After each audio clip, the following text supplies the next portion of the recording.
ओम नमो भगवते वासुदेवाय। ओम नमो भगवते वासुदेवाय। नारायणं नमस्कृत्यं नरं चैव नरोत्तमं देवीं सरस्वतीं व्यासं ततो जयत्मुदीरयेत्। नष्टप्रायेषु भद्रेषु नित्यं भागवत सेवया भगवती उत्तमश्लोकैर्भक्तिर्भवति नैष्टिकी। कृष्णाय वासुदेवाय देवकी नन्दनाय च नन्दगोपकुमाराय गोविन्दाय नमो नमः।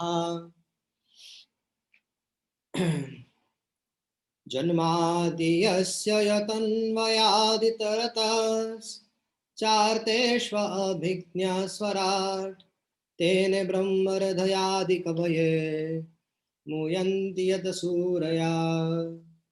तेजो वारिमृदां यथा विनिमयो यत्र त्रिसर्गो मृषा धाम्ना स्वेन सदा निरस्तकुहकं सत्यं परं धीमहि।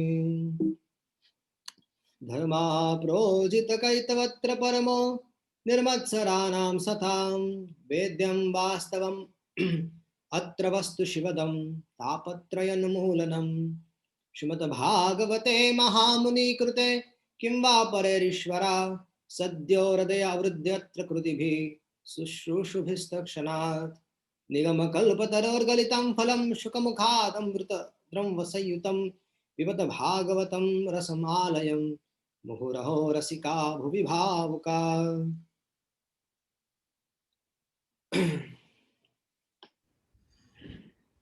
ओम ज्ञानतिमिरान्धस्य ज्ञानाञ्जनं शलाकया चक्षुरुन्मीलितं येन तस्मै श्रीगुरवे नमः। मुखं करोति वाचालं पङ्गुं लङ्घयते गिरिं यत्कृपातमहं वन्दे श्रीगुरुं दीनतारिणं परमानन्दमाधवं। नमो विष्णुपादाय कृष्णपृष्ठाय भूतले श्रीमते भक्तिवेदान्तस्वामिनिति नामिने।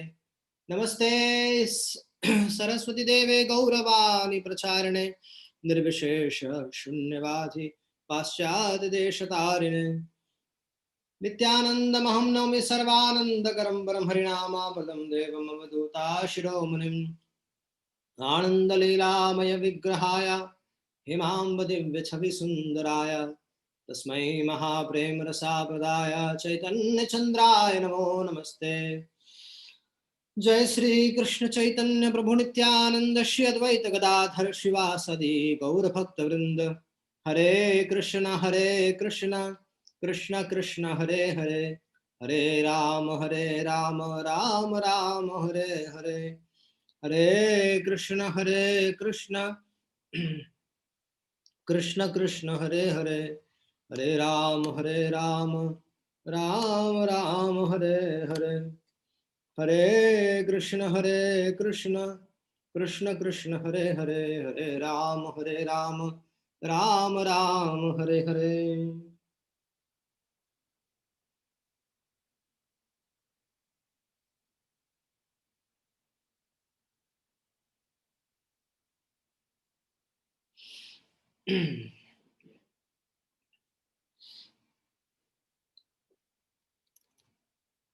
तो ये कर्दम मुनि और देवहूति के बीच में पारिवारिक एक समस्या हो गई। समस्या का अर्थ है कि दोनों पति पत्नी जब जब उन विवाह हुआ था उसके पहले ही वास्तव में कर्दम मुनि ने स्पष्ट कर दिया था कि वे संतान देने के पश्चात वे संन्यास ले लेंगे। और कर्दम मुनि वास्तव में एक गृहस्थ तो थे ही, लेकिन गृहस्थ होते हुए एक उच्च कोटि के महात्मा भी थे। अब कर्दम मुनि और देवहूति, इन दोनों का जो संबंध था, यदि आप उस पर गौर करेंगे तो काफी समय ऐसा बीत गया जब देवहूति उनको अपने पति का थोड़ा भी संग प्राप्त नहीं हुआ, आलिंगन प्राप्त नहीं हुआ, कुछ प्राप्त नहीं। वो बस अपने पति की सेवा कर रही थी। कई वर्षों तक उसने केवल अपने पति की सेवा करने में ही और उसकी आध्यात्मिक जीवन में सहायता करने में ही पूरा समय व्यतीत कर दिया। तो करदम मुनि ने एक दिन दया आ गई, और दया आकर उन्होंने उन्होंने जब वास्तव में वो भारी चेतना में आए, वास्तव में इतने सालों तक वो अपने साधना में थे और भगवत प्रीत्यर्थ वो सारा कार्य कर रहे थे, तो उसका इस उनको देवहूति की से ध्यान रखने का भान ही नहीं रहा। और देवहूति भी ऐसी थी कि वो अपने पति की सेवा करने में एकदम निमग्न थी, और अपने जो भी इच्छाएं थी, कामनाएं थी, उसको भूल चुकी थी। और एक सही समय का इंतजार कर रही थी कि यदि भगवत इच्छा होगी, भगवान की प्रेरणा से हो सकता है कि मेरी जो हृदय में पुत्र संतान प्राप्ति की जो इच्छा है वो शायद पूर्ण होगी। तो वो अ, अपने पति की खूब अच्छे से सेवा कर रही थी। और जब करदम मुनि को भगवत प्राप्ति हो गई, अर्थात उनकी साधना सफल हो गई, भगवान की भगवत भगवत प्राप्ति हो गई, उसके उसके पश्चात उन्हें उन्हें ऐसा उन्हें ऐसा लगा कि अभी अ, मुझे थोड़ा अपने पत्नी पर भी ध्यान देना चाहिए, क्योंकि ये वो एक मनु महाराज की पुत्री है, बहुत बड़े राजा की पुत्री है, बहुत बड़ा ऑपुलेंस उसके पास था, लेकिन सब कुछ छोड़ छाड़ के मेरे पास आई है। तब फिर उन्होंने अपनी बेटी उनकी पत्नी देवहूति को थोड़ा उनकी इच्छा पूछी कि आपकी क्या इच्छा है। तब उन्होंने कहा कि मुझे संतान चाहिए, और फिर मुझे थोड़ा अच्छा घर भी चाहिए, क्योंकि इस तरह से संसार मतलब इस छोटे से झोपड़ी में रह के हम लोग घर गृहस्थी तो नहीं बिता सकते, तो अच्छा घर चाहिए तो तुरंत। और उन्होंने उसकी इच्छा को पूर्ण करते हुए 1000 दासियां प्रकट की, और 1000 दासियां उसकी सेवा में तत्पर रही।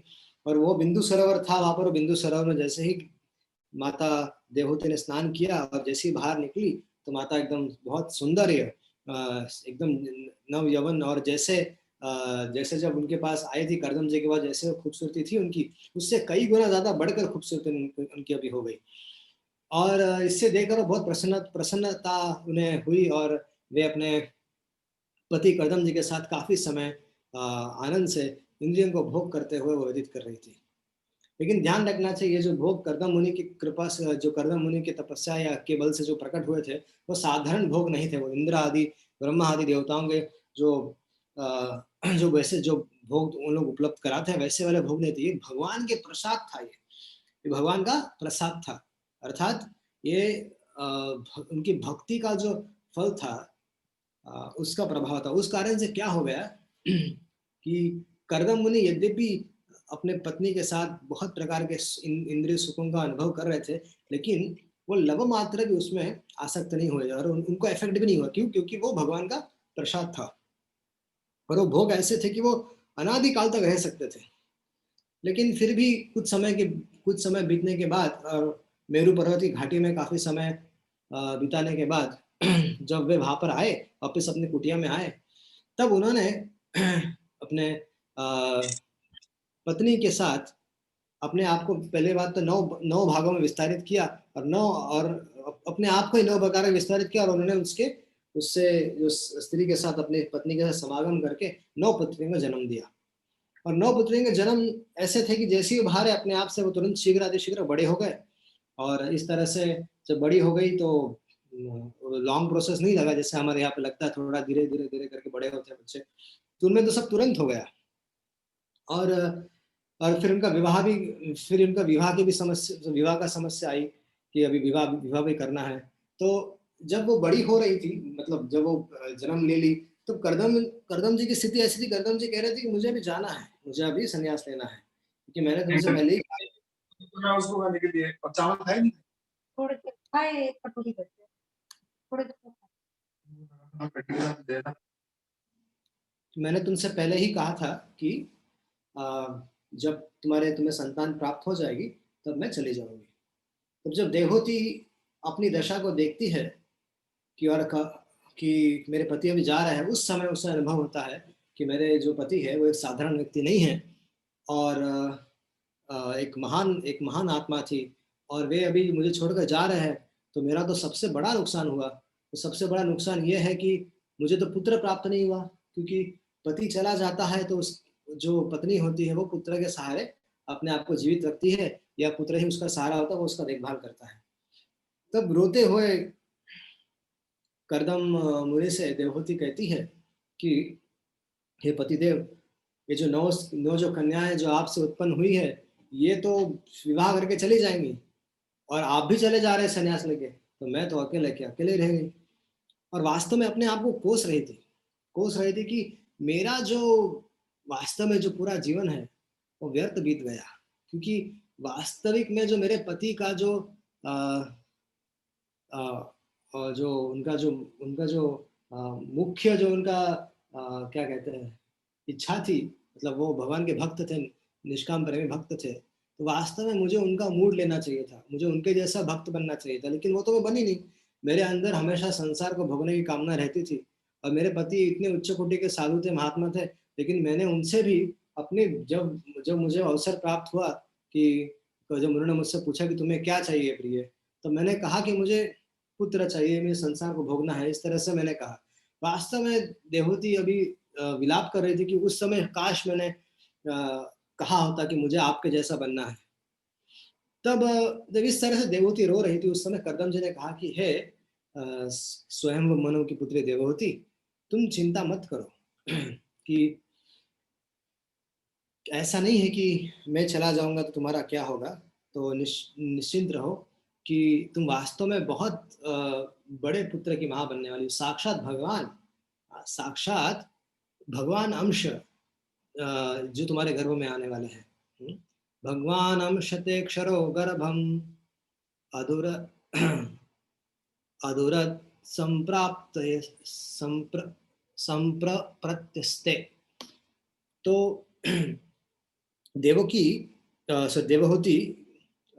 जब ये बात सुनती है तो उसे अत्यधिक आनंद की प्राप्ति होती है, और हर्षित होती है कि मुझे संतान प्राप्त होगी, और वो भी साधारण नहीं होगी, जबकि भगवान ही आएंगे।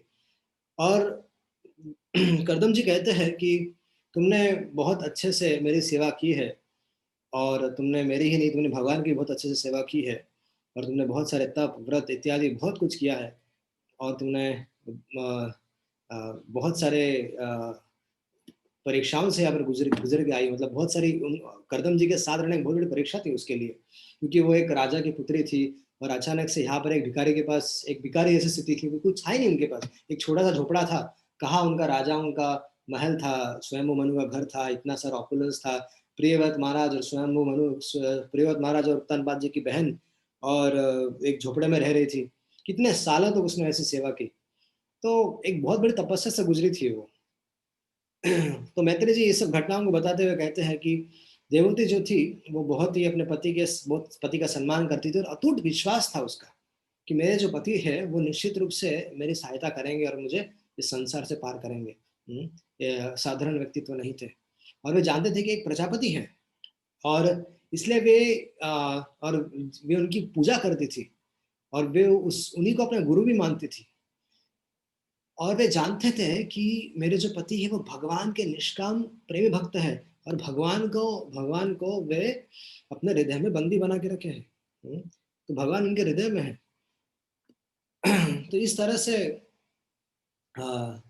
तरह से जो देवहूति थी उसकी पूरी तरह से धारणा थी, पूर्ण अटूट विश्वास अपने पति में। बहुत बड़ी बात होती है कि अपने पति पर विश्वास होना कि अरे ऐसा नहीं होना चाहिए कि किसी का कोई पति है थोड़ा गरीब है, कमा नहीं सकता, या धन कम अर्जित कर पा रहा है, लेकिन यदि वो भगवान का भक्त है तो उस पत्नी को अपने पति पर गर्व होना चाहिए कि मेरे पति भगवान के भक्त है, चलो कोई बात नहीं, पैसे थोड़े कम आ रहे हैं, और थोड़ी गरीबी में दिन बिताने पड़ रहे हैं, थोड़ा एडजस्ट करना पड़ता है, तो ये कर्म कर लेना चाहिए, क्योंकि एक पत्नी को अगर ऐसा सौभाग्य मिलता है कि उसका पति भगवान का भक्त है, तो ये बहुत बड़ी बात रहती है, बहुत बड़ी, उसका बहुत बड़ा सौभाग्य होता है कि भगवान के जो भक्त है वो पृथ्वी का श्रृंगार है, और ऐसे महान भक्त के हम जो व्यक्ति भगवान की भक्ति में लगा हुआ है उसके उसके साथ हम रहते हैं, फिर उसकी पत्नी है हम, तो इस तरह से गर्व होना चाहिए हमेशा एक धर्म पत्नी को अपने पति के ऊपर।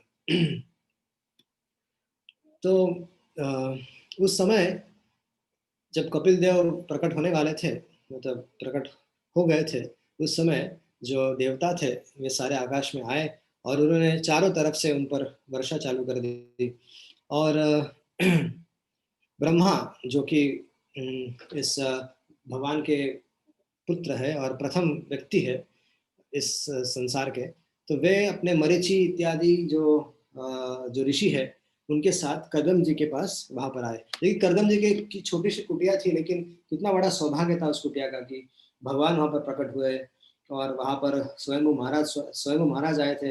अभी साक्षात ब्रह्मा जी उतरे हैं, सारे मरीचि इत्यादि आए हैं।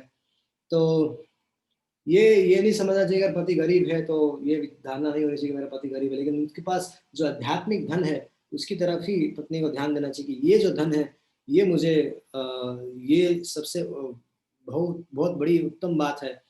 तो ये बहुत उत्तम बात है और ये यही मुझे चाहिए। तो इसलिए स्त्रियों को भी अनावश्यक चीजों की कामना नहीं रखनी चाहिए। कि ये इधर इंद्रिय भोग की कामना नहीं रखनी चाहिए, क्योंकि संसार में कुछ है नहीं। और बड़े बड़े जो बिजनेसमैन है, बहुत कमाने धमाने वाले हैं, वे लोग भी रंग बन जाते हैं। लेकिन जो भगवान के भक्त होते हैं उनका कंट्रोल सीधा भगवान के हाथ में रहता है। तो अमीर हो गरीब हो, कुछ किसी भी स्थिति में हो, भगवान अपने भक्तों को मेंटेन करता है। तो मैत्रेय जी कहते हैं कि ब्रह्मा जी जब आए तो ब्रह्मा जी ने सर्वप्रथम तो कपिल भगवान को प्रणाम किया। और वो समझ रहे थे कि भगवान के अंश, साक्षात भगवान के अंश, साक्षात भगवान ही इधर देवहूति के गर्भ से प्रकट हुए हैं। और ये बहुत हर्ष की बात है, बहुत हर्ष की बात हो रही थी। वास्तव में ब्रह्मा आदि देवता और इंद्र इत्यादि के लिए ही भगवान प्रकट लेते हैं। श्रीमद् भागवत में कहा गया है, इंद्रारि व्याकुलम लोके मृडयन्ति युगे युगे। जब भी इंद्र पर या देवताओं पर संकट आता है उस समय भगवान प्रकट होते हैं। तो ब्रह्मा जी ने विधिवत भगवान की पूजा की। हाँ? और ब्रह्मा जी ने कर्दम और देवहूति से कुछ कहा। वो कहते हैं, ब्रह्मा जी कहते हैं कि हे कर्दम जी, हे मेरे पुत्र, कि तुमने वास्तव में मेरी आज्ञा का पालन बहुत अच्छे से किया है। और तुमने आज्ञा का पालन करना वास्तव में बहुत बड़ी बात होती है। जब आध्यात्मिक गुरु अपने शिष्यों का आदेश देते हैं तब उसको, यदि वो शिष्य उसका पालन करता है और अपने जीवन में उसको अपना जीवन पूरा उसी आदेशों का पालन करने के लिए व्यतीत करता है, तब हमें समझना चाहिए कि वास्तव में वो हमारा जीवन धन्य है। यदि हम लोग हमारे आध्यात्मिक गुरु के आदेशों का पालन नहीं कर पा रहे हैं तो वास्तव में बहुत दुख की बात है। और हमारे जीवन हमें सारे कार्य छोड़कर हमें अपने आध्यात्मिक गुरु के कार्य में लग जाना चाहिए। जो आध्यात्मिक गुरु है या वो हमारे गुरुजन है, उनके बताए हुए आदेशों का पालन करने में हमें अपना जीवन व्यतीत करना चाहिए। तो यहाँ पर ब्रह्मा जी ने कर्दम जी को आदेश दिया था कि आप संतान उत्पन्न कीजिए, और तो उन्होंने उनका आदेश का पालन किया। और और ब्रह्मा जी बड़ी अति प्रसन्न हो रहे थे कि तुमने मेरी बात का आज्ञा का पालन करने से मुझे बहुत प्रसन्नता हो रही है और तुमने मेरा सम्मान रखा। तो ये बहुत बड़ी बात होती है कि इससे क्या होता है, भगवान प्रसन्न होते हैं। देखिए ब्रह्मा जी की आज्ञा का पालन करने से भगवान प्रसन्न हुए, सारे देवता प्रसन्न हुए, सब लोग प्रसन्न हुए। तो आध्यात्मिक गुरु की आज्ञा का पालन जब होता है तब भगवान प्रसन्न होते हैं, सब लोग प्रसन्न होते हैं और आपके जीवन में खुशहाली आ जाती है। यथावत्तेव शुश्रूषा कार्या पितरी पुत्र का बाढ़ बाढ़म इति अनुमन्यते गौरवेन गुरोर्वचः। तो ब्रह्मा जी कहते हैं कि मैंने तुम्हें जो जो पुत्र अपने पिता का आज्ञा का पालन कैसे करता है, यस सर बोलते, अगर पिता आदेश देते हैं तो आज्ञा मिलती तुरंत, हाँ पिताजी मैं करूँगा, मैं आपके आज्ञा का अपना जीवन पूरी तरह से आपके इस बताए हुए निर्देशों पर चलूंगा। तो इससे ये बहुत बड़ी बात होती है, तो ये करना चाहिए।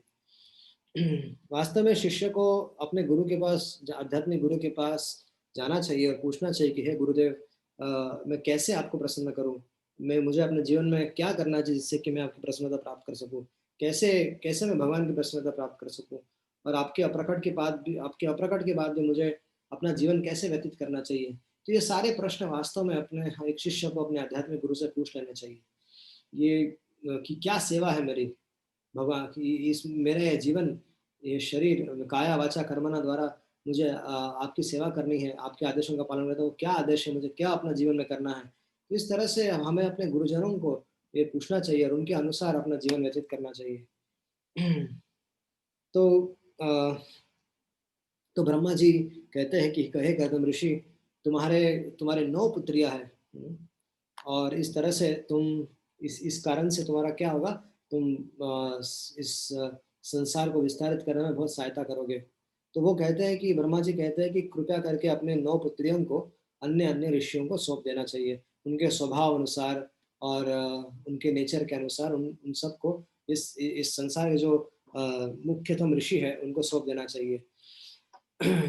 और ब्रह्मा जी कहते हैं कि मैं ये भी समझ रहा हूँ करदम जी कि जो 10वें संतान जो तुम्हें प्राप्त हुई है वो वास्तव में साक्षात श्री भगवान है, और वो सांख्य का प्रचार करने हेतु वहां पर आए हुए हैं। तो इस तरह से ब्रह्मा जी ने कपिल भगवान जो प्रकट हुए थे इस तरह से उनकी स्तुति करना चालू किया।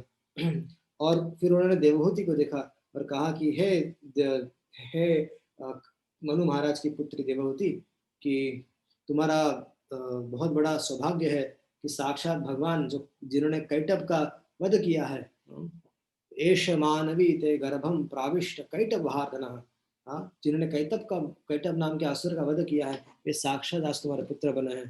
तुम्हारा कितना बड़ा सौभाग्य है। वास्तव में वैष्णव को अपने पुत्र के रूप में प्राप्त करना एक अपने आप में बहुत बड़ा सौभाग्य होता है। विचार कीजिए कि जब एक माँ को कितनी प्रसन्नता होती है कि जिसको अपने गर्भ में उसने 9 महीने रखा, वह एक भगवान का बहुत अच्छा भक्त बन जाता है, भगवान को प्रणाम करता है, भगवान का नाम जप करता है। कितनी बड़ी बात हो जाती है। और तो ये बहुत बड़ी वास्तव में स्थिति हो जाती है कि जब माँ को और पिता को गर्व अनुभव होता है कि मेरा बेटा भक्त बन गया है। वास्तव में विचार कीजिए कि उस माँ की स्थिति को विचार कीजिए जिसकी कोख में साक्षात भगवान आए हैं। जब एक घर में जब बच्चा भगवान का भक्त बन जाता है तो ऐसी स्थिति हो जाती है। तो विचार कीजिए कि यदि वो ये हो जाए, क्या कहते हैं, साक्षात भगवान ही अगर पुत्र के रूप में आ जाए तो कितनी हर्ष की बात होगी, कितनी उस स्त्री के लिए कितने बड़े सौभाग्य की बात होगी। तो और कुछ कामना नहीं, कुछ संसार में कोई कामना नहीं रह जाती है।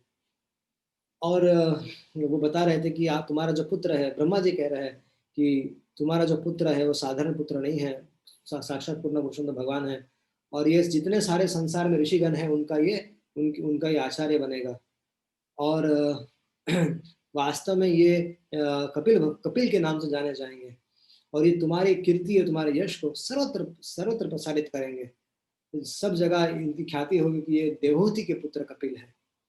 तो इस तरह से ब्रह्मा जी ने कर्दम मुनि और देवहूति को कॉन्ग्रेचुलेट किया, अर्थात उन्हें उनका सम्मान किया, उनको धन्यवाद दिया और उनका सत्कार किया कि धन्य हो कि आप दोनों की आपके गर्भ में साक्षात भगवान जन्म लिए हैं। और जब ब्रह्मा जी चले गए तब कर्दम मुनि ने ब्रह्मा जी के आदेशों का पालन करते हुए अपनी जो पुत्रियां हैं उनको अलग अलग ऋषियों को सौंप दिया। जैसे कला को मरीचि को दे दिया, अनुसुईया को अत्रि जी को दे दिया, श्रद्धा को अंगिरा को दे दिया, हविर्भू को पुलत्स्य जी को दे दिया, गति को पुलाहा जी से दे दिया, और क्रिया को क्रतु से दे दिया, ख्याति को भृगु से दे दिया, अरुंधति को वशिष्ठ से दे दिया। तो इस तरह से उन्होंने शांति थी उनकी बेटी, तो उसको अथर्व जी को दे दिया।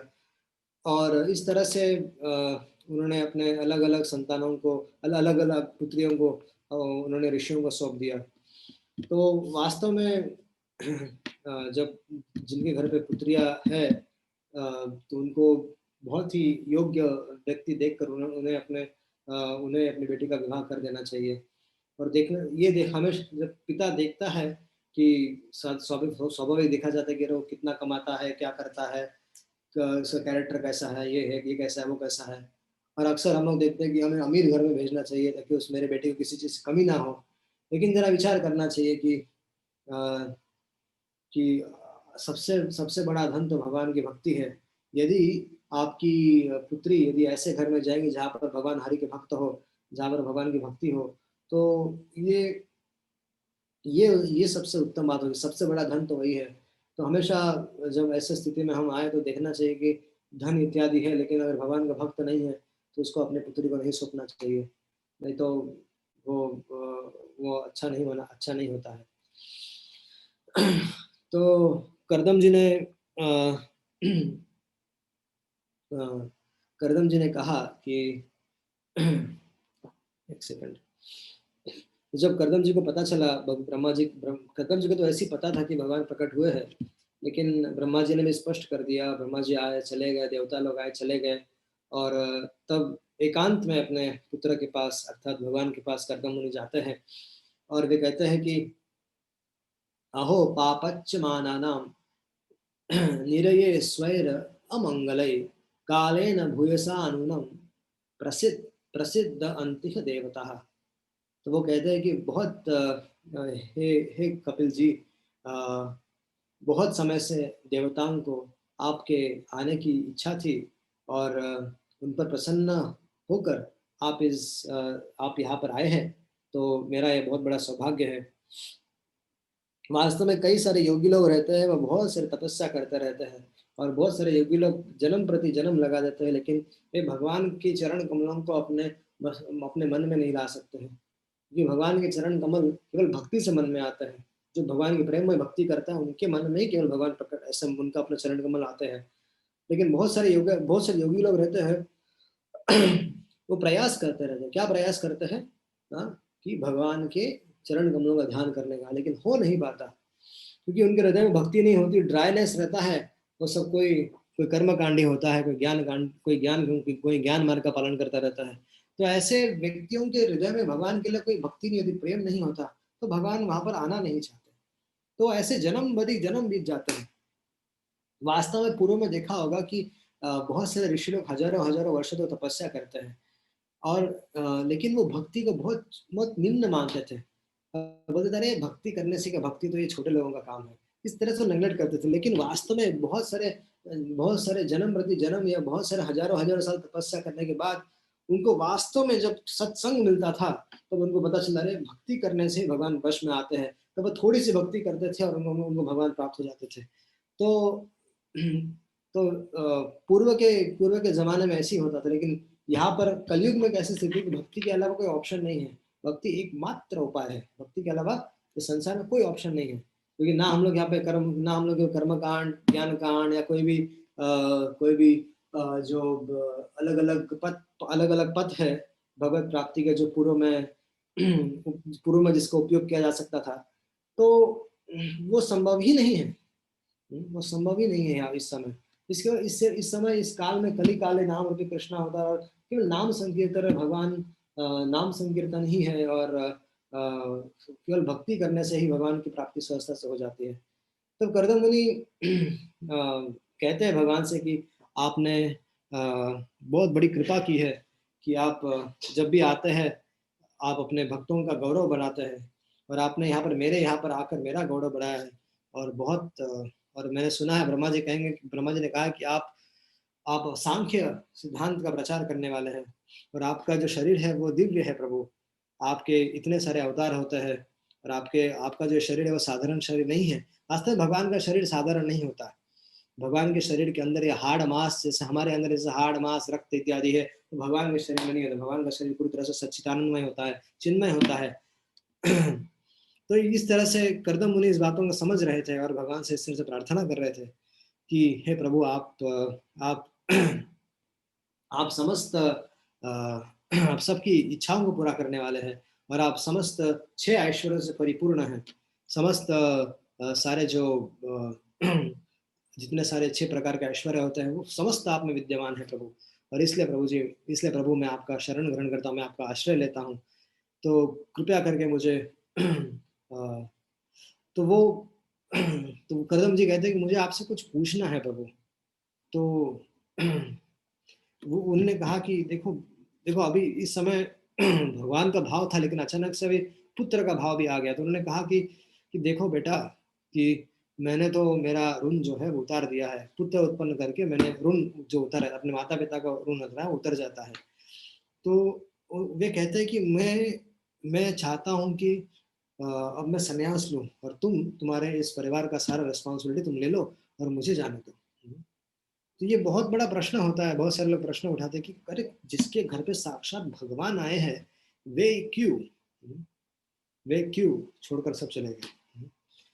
तो ये तो प्रश्न है। तो इसका जवाब अगर आप लोग में से कोई दे सकता है तो क्लास के अंत में दे दीजिएगा। जरा विचार है, चिंतन करने वाली बात है कि जिसके जिसके घर में साक्षात भगवान है, पुत्र के रूप में आए हुए हैं, तो उनको क्या, तो जिस जो संसार छोड़ते हैं, संन्यास लेते, किन के लिए लेते थे? कि भगवान की प्राप्ति होने के लिए लेते हैं, राइट? तो क्यों भगवान की प्राप्ति करने के लिए वो संसार छोड़ रहे हैं, लेकिन साक्षात भगवान जिनके लिए संसार छोड़ा जा रहा है, वो साक्षात तुम्हारे घर पे पुत्र के रूप में विराजमान है। तो करदम जी को क्या आवश्यकता आन पड़ी कि साक्षात भगवान घर पे है तो उन्होंने घर क्यों छोड़ दिया? तो करदम जी कहते हैं कि मैं बस इस संसार में घूमना चाहता हूँ और इस तरह से मैं अपना जीवन व्यतीत करना चाहता हूँ। तब भगवान कहते हैं, मया प्रोक्तम ही लोकस्य प्रमाणम सत्य लौकिकै अथा जनी मया तुभ्यम यथोवोच मृतम मन है।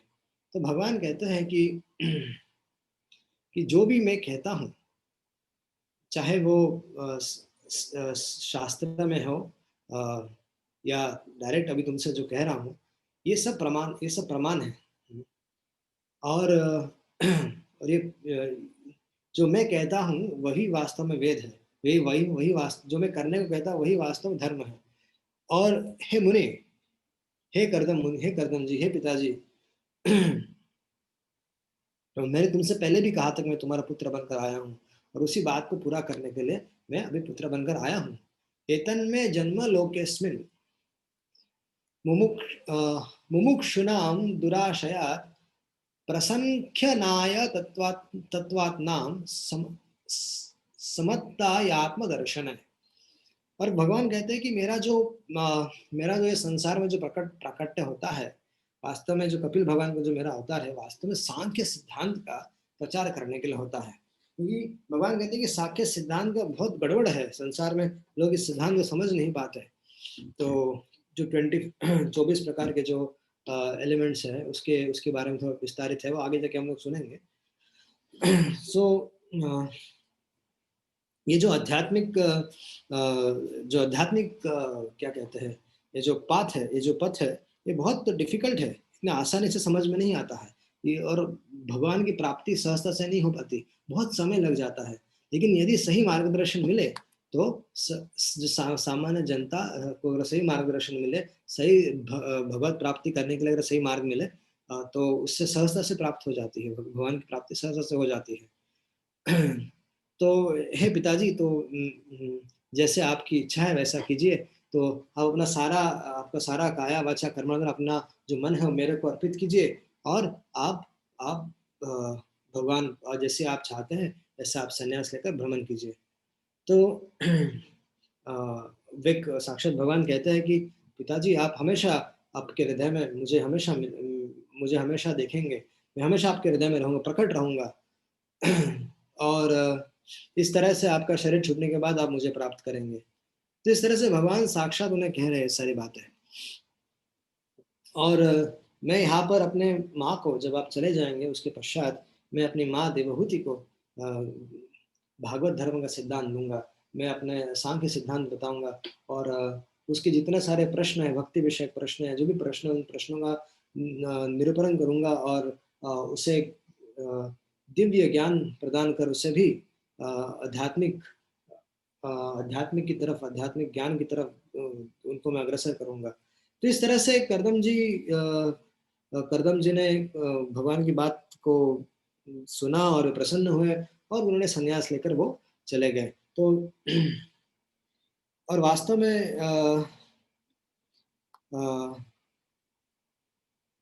और करदम जी ने वास्तव में भगवान को प्रणाम, करदम जी ने कहा जाता है कि परिक्रमा करके भगवत भाव से परिक्रमा किए और वो वन की तरफ चले गए। तो ये प्रश्न आप तेरा विचार चिंतन करके वो बताइएगा कि क्यों करदम जी चले गए। अगर कोई उत्तर बता पाया तो बहुत अच्छा है। तो करदम जी ने मौन व्रत धारण कर लिया, अर्थात मुनि बन गए। करदम मुनि उनका नाम तो था ही, इसलिए करदम जी के साथ उसका नाम मुनि पड़ गया। तो मौन व्रत धारण किए, और और हमेशा जो मन था वो भगवान के चरण कमल में स्थिर कर दिए, और उन्होंने उनका अपना जो चित्त है, संन्यास आश्रम का धर्म क्या है, चित्त की एकाग्रता, तो उन्होंने अपना जो चित्त है वो भगवान में स्थिर कर दिया। और इस तरह से वो एक सन्यासी के रूप में समस्त भूमंडल में वास्तव में घुमा कर रहे थे। तो इस तरह से घूमते घूमते घूमते घूमते सब जगह भगवान के बारे में प्रचार करते हुए एकांत में घूम रहे थे। तो इस तरह से करदम जी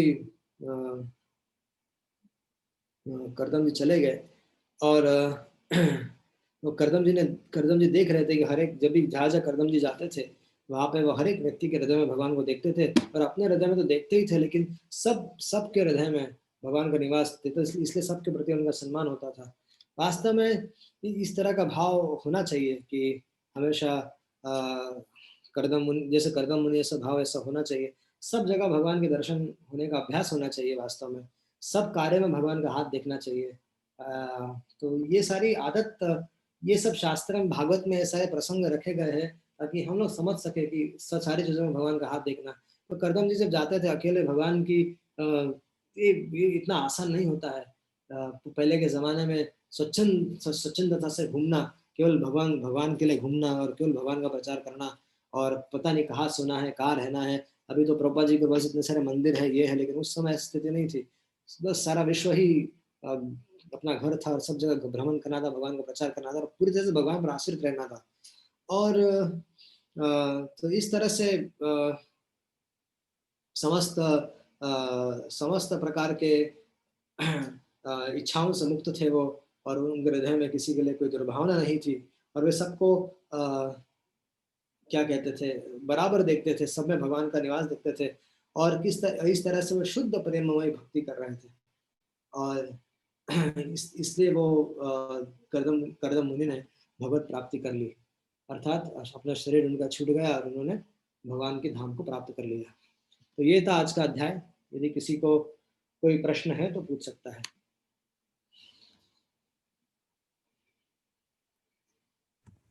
थैंक यू सो मच प्रभु जी, बहुत अच्छे से आपने कथा आज सुनाई। मैं आप सभी श्रोतागणों से रिक्वेस्ट करती हूँ, अगर आपका कोई प्रश्न है या कोई जिज्ञासा है तो आप अपने आप को अनम्यूट करके प्रभु जी से पूछ सकते हैं। मैंने सभी को अनम्यूट कर दिया है, तो आप अपने आप को अनम्यूट करके प्रभु जी से प्रश्न कर सकते हैं।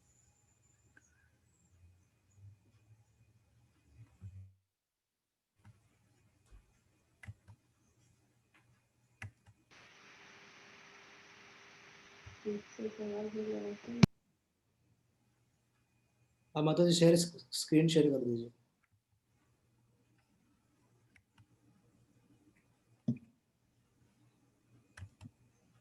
यस प्रभु जी। प्रभु जी स्क्रीन दिख रही है? Yes yes yes.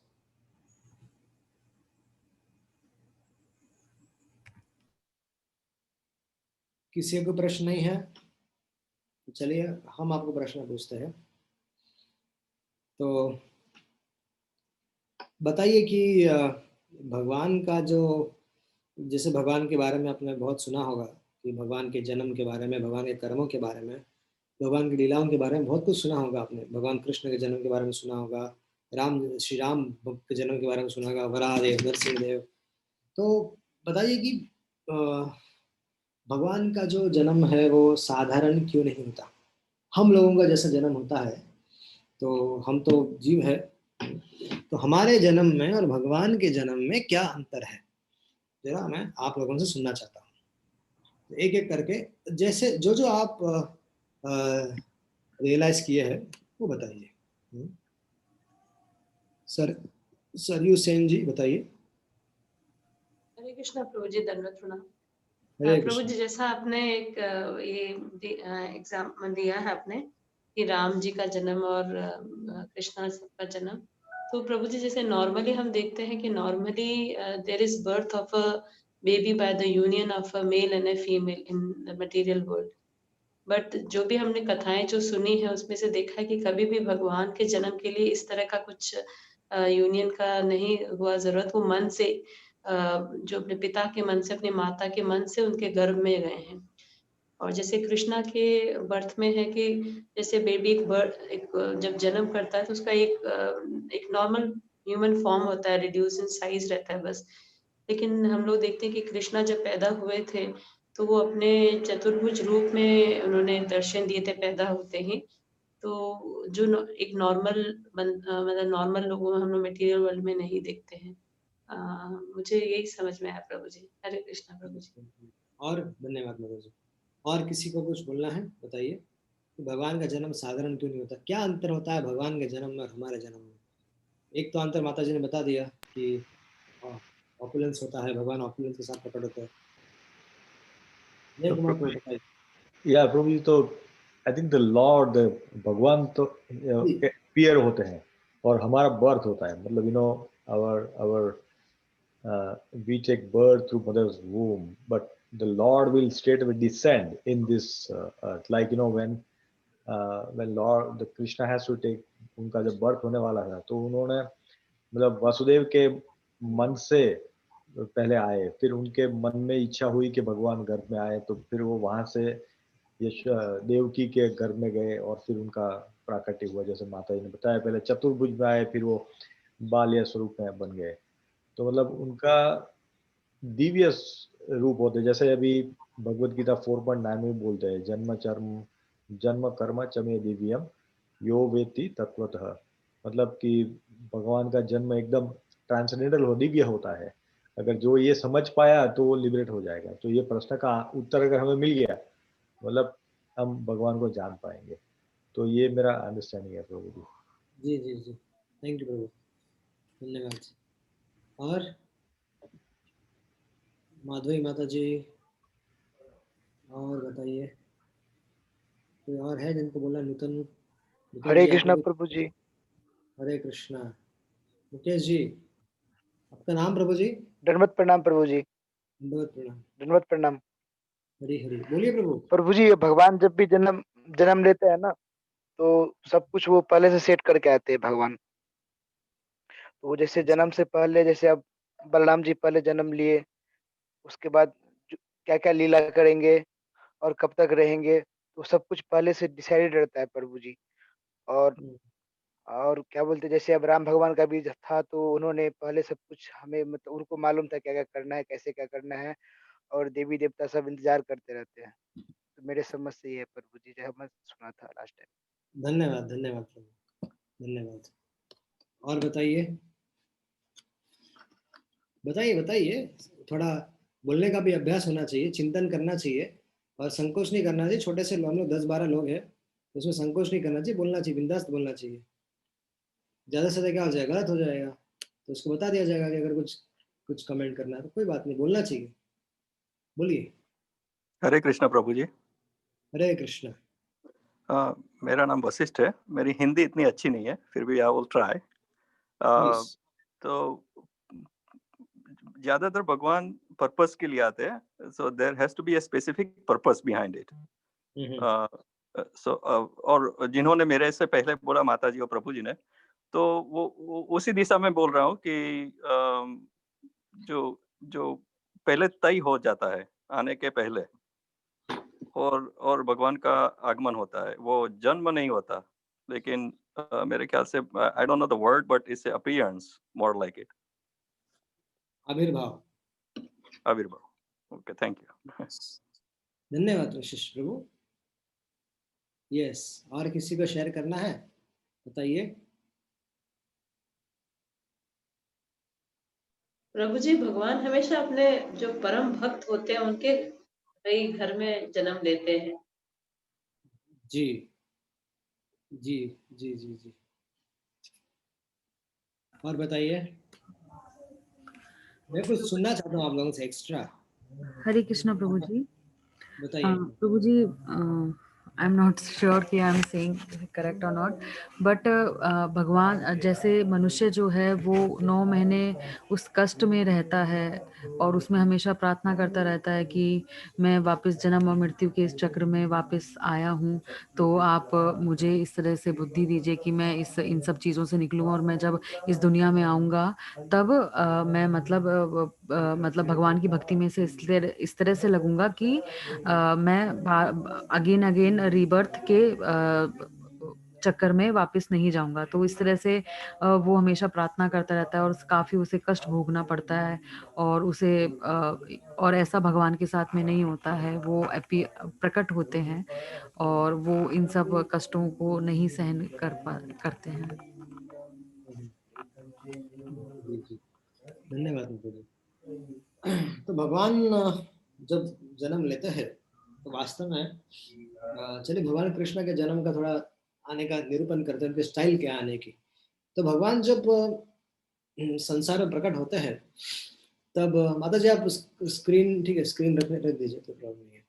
तो जब भी भगवान आते हैं तब भगवान क्या करते हैं कि वास्तव में अपने, जैसा आप लोगों ने कहा कि भगवान अपने प्रेमी भक्तों के जीवन में आते हैं, तो एकदम सही बात है।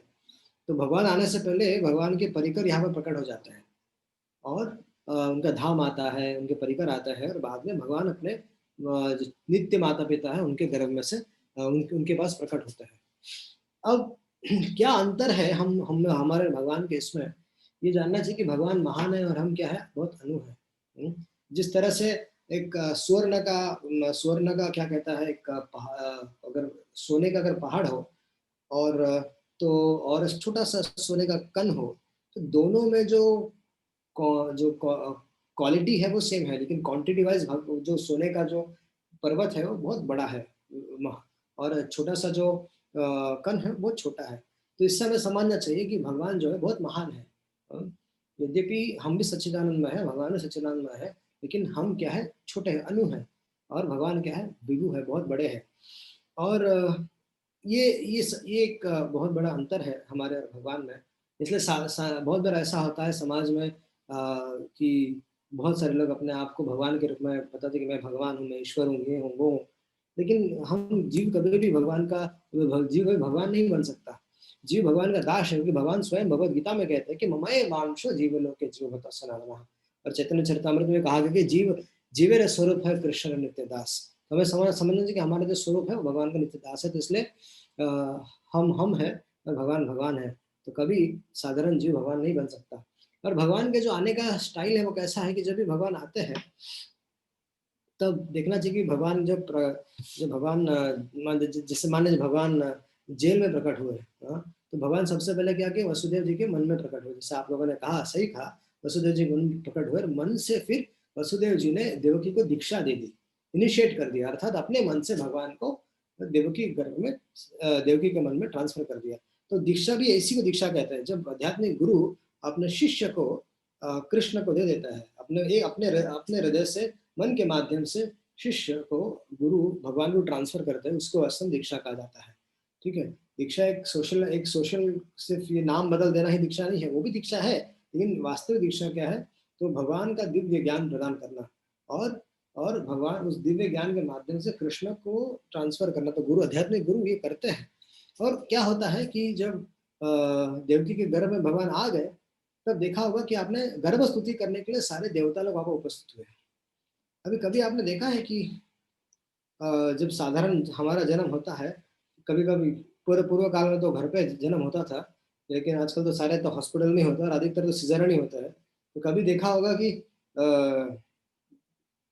किसी का जन्म हो रहा है और सारे देश के प्रधानमंत्री, देश के राष्ट्रपति, प्रधानमंत्री या कई सारे बड़े बड़े लोग वहां पर आके उस जो हॉस्पिटल में आके उसकी स्तुति करते। कभी देखा है? नहीं देखा है, क्योंकि ऐसा होता, क्योंकि पता नहीं होता वो कौन क्या है, कैसा है, क्या है। वो सचिन तेंदुलकर बनेगा या क्या बनेगा, शाहरुख खान बनेगा या बनेगा, तो पता नहीं चलता है। लेकिन भगवान जब आने वाले होते हैं तो सारे देवी देवता, सारे जो जितने भी महत्वपूर्ण लोग हैं संसार के, तो वो सारे आते हैं और कंस के कारागार में जाके, भगवान गर्भ में है और आकर सारे देवता के घरों में भगवान की स्तुति करता है। तो इससे पता चलता है कि भगवान कैसे है। भगवान इस तरह से है कि भगवान की स्तुति करने के लिए सारे जो ब्रह्मा शिव इत्यादि सारे घरों में आते हैं। और हमारे यहाँ पर कोई नहीं आता है। तो ये समझना चाहिए, प्रकट प्रकट अंतर है। और दूसरा क्या होता है, जब भगवान जन्म लेते हैं तो शंख चक्र गदा पद्म के साथ जन्म लेते हैं, अपने ऐश्वर्य के साथ जन्म लेते हैं। और हमारा जब साधारण जन्म होता है, नंग धड़न होता है, कुछ कपड़े नहीं होते, कुछ नहीं होते, सर पे बाल भी नहीं होते, कभी कभी छोटे छोटे बाल होते हैं। लेकिन भगवान जब जन्म लिए तो छोटे से, वास्तव में छोटा शंख, छोटा गदा, छोटा पद्म, छोटा छोटा सब कुछ छोटा छोटा था उनका। जब गर्भ से जन्म लिया तो इसी के साथ जन्म लिए जब भगवान प्रकट हुए थे। और सबसे बाद में क्या हुआ, अपने माता पिता को आश्वासन देने के लिए भगवान, छोटे से बालक ने, भगवान ने क्या किया, अपने माता पिता को उनके पूर्व जन्म की, उनके पूर्व, किसके माता पिता के पूर्व जन्म की कथा को बता दिया कि वो पहला जन्म किस कृष्ण और सतापा थे, बाद में वो क्या बने। और फिर इस तरह से उन्होंने अपने उनके माता पिता के पूर्व के 2 जन्म की कथा सुना दी।